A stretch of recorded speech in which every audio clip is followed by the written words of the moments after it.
Baik. Sudah 11 bulan saya nggak punya kerjaan tetap. Nafkah yang saya berikan ke istri sangat minim sekali. Keluarga istri meminta saya untuk pisah. Akhir-akhir ini istri juga sudah tidak tahan. Istri saya bekerja. Sebenarnya kami masih saling menyayangi. Istri saya masih cinta sama saya. Ustaz, gimana saya menyikapi masalah ini? Apa saya ikuti maunya istri dan keluarga?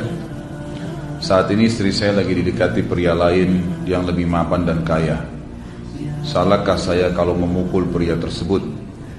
Karena pria itu telah mengambil kesempatan dalam kesempitan rumah tangga kami. Ustaz minta amalan atau wirid untuk melapangkan rezeki.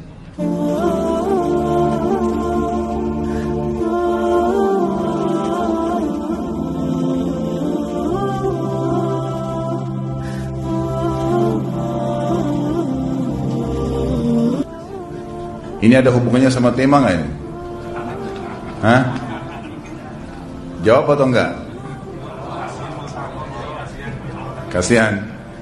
Ya udahlah, kena malam terakhir ya.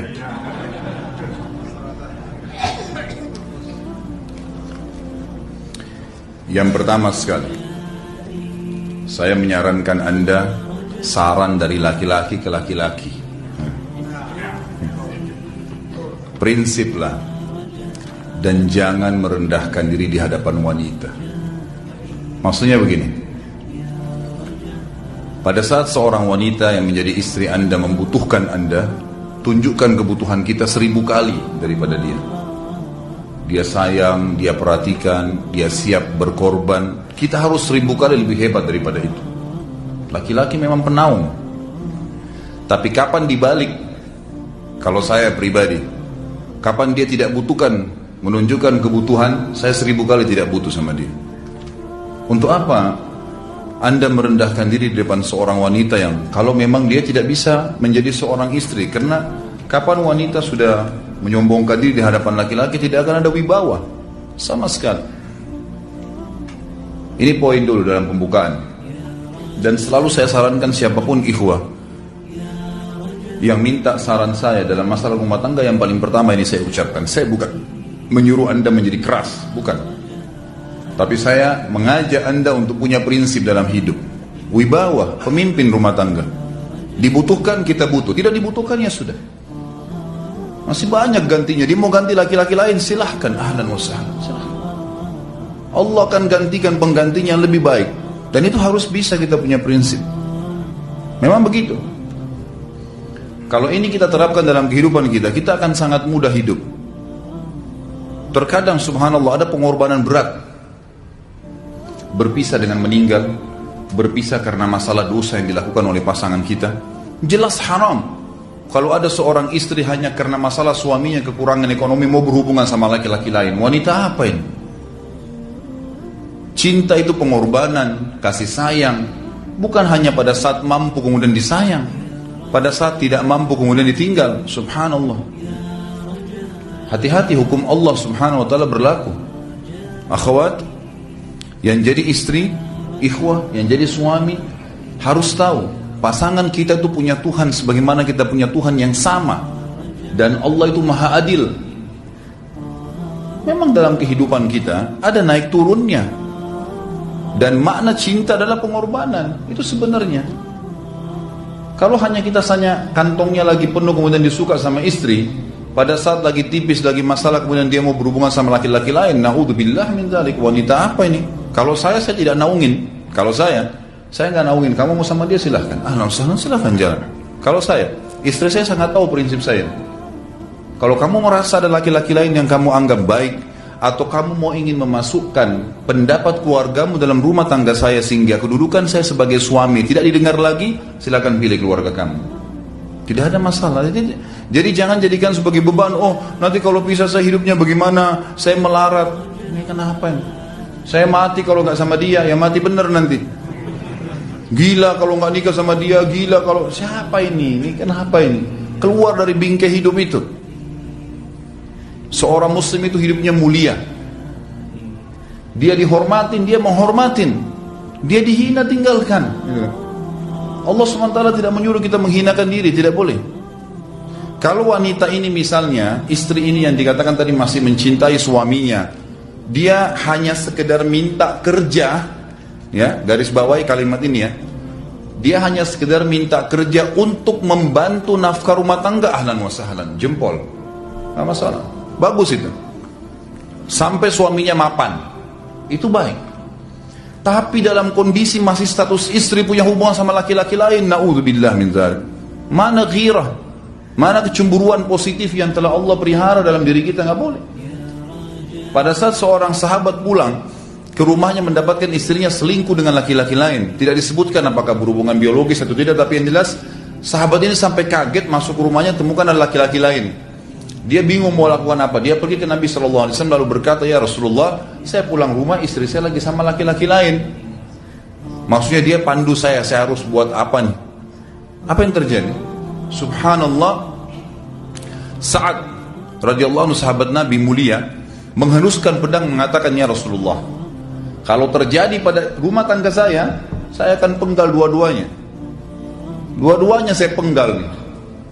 Tapi di sini ulama bilang saat ingin menghukum kalau terjadi pada keluarganya dengan penggal ini, bukan maksudnya dia menghukum secara individu, maksudnya saya ingin terapkan hukumnya Allah, dirajam, dibunuh karena mereka sudah menikah dan berzina. Hukum Allah terapkan, kemuliaan agama harus ada.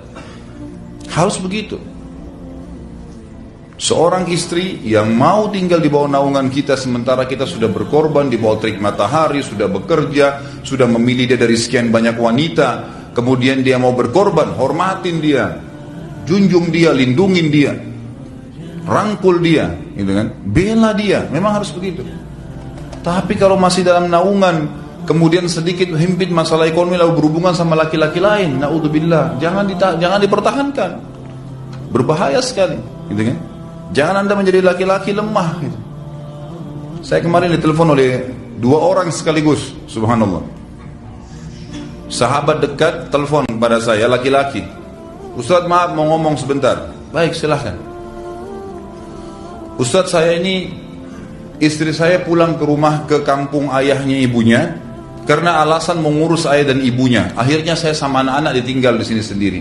Setiap kali saya panggil pulang, dia bilang, sudahlah saya nggak mau pulang. Kalau mau nikah lagi silahkan. Dia bahasakan begitu. Bagaimana sarannya Ustaz? Saya bilang nikah lagi. Dengan tegas saya bilang nikah lagi. Kalau tidak terbuka pintu fitnah. Perempuan itu kenapa harus pilih orang tuanya? Tidak boleh secara syar'i. Nggak boleh. Sudah menerima akad nikahnya seorang laki-laki, laki-laki itu yang dinomorsatukan di atas ayahnya, nggak ada alasan. Kalau suami izinkan boleh urus orang tua, kalau nggak diizinkan tidak boleh, nggak boleh. Bagaimana dia tinggalkan suaminya sama anaknya? Kaget itu saya katakan begitu. Iya, bahkan sekarang hukum poligami sudah wajib bagi Anda, nggak boleh. Wajib sekarang. Ini ragu mau melangkah seakan-akan poligami itu dosa, padahal dia ditinggal oleh istrinya. Bagaimana bisa ini? Ada laki-laki seperti ini gak punya prinsip, harus melangkah. Dia sudah dapat jawaban saya, dikasih ini Ustaz, teman saya juga mau bicara, masalahnya sama lagi. Ustaz, istri saya tinggalkan saya, Ustaz, kayak mau menangis. Sebentar, jangan pakai nangis laki-laki. Apa ini cengeng? Ditinggal wanita nangis, subhanallah.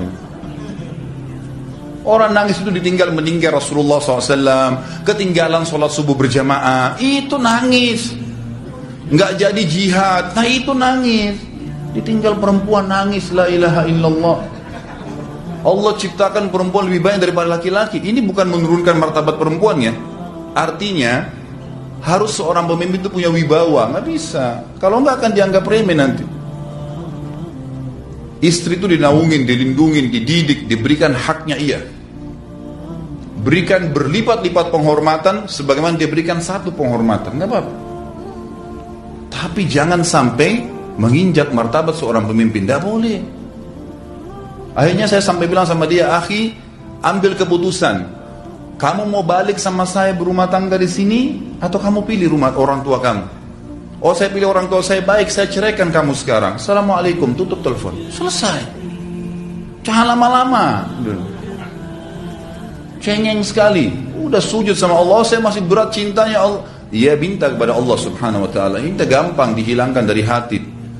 Sebagaimana dia datang, dia bisa keluar. Gampang itu.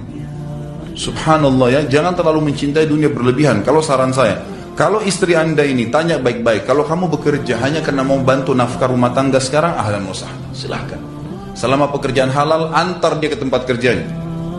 Muliakan dia, jaga, jemput pada saat pulang, anda pembelahnya, begitu. Tapi kalau berhubungan sama laki-laki, ada subhanallah suami, depannya dia istrinya telepon laki-laki lain dan dia menerima itu.